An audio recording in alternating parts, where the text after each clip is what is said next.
In a small, quiet town surrounded by hills, there were two close friends, Sue and Johnsy. They lived together in a tiny apartment, filled with the smell of paints and brushes. Both of them were young artists, dreaming of becoming famous painters one day. But one freezing winter, life took a difficult turn. Johnsy became very sick.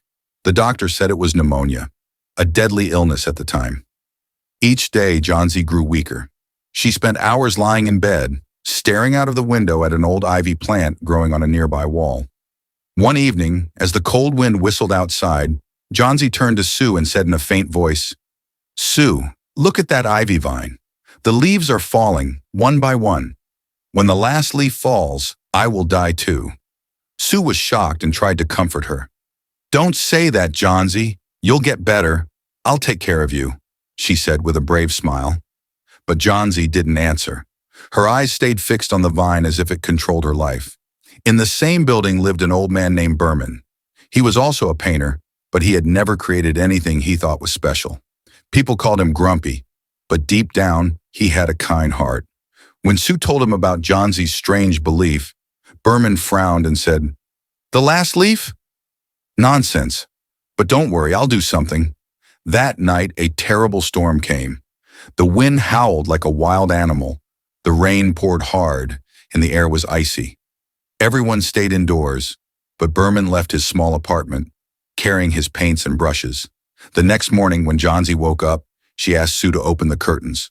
Her voice was weak, but her eyes were hopeful. Sue hesitated, afraid of what Johnsy might see. But as she pulled back the curtains, both women stared in amazement. The last leaf was still there. It clung to the wall, strong and unmoving, even after the fierce storm. Johnsy whispered, "If that leaf can stay strong through the storm, so can I."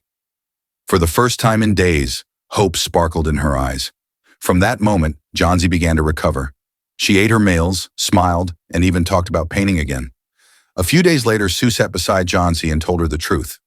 "Johnsy," she said softly, "the leaf you see isn't real. Behrman painted it on the wall during the storm. He wanted to give you hope." Johnsy's eyes filled with tears. "He painted it for me? But why?" Sue's voice broke as she said, "Because he cared. He believed you needed that hope to fight." There was sadness in Sue's eyes as she added, "Behrman caught pneumonia that night. He passed away at the hospital.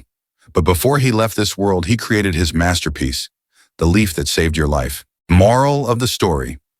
This story teaches us that even the smallest act of kindness can create a big impact.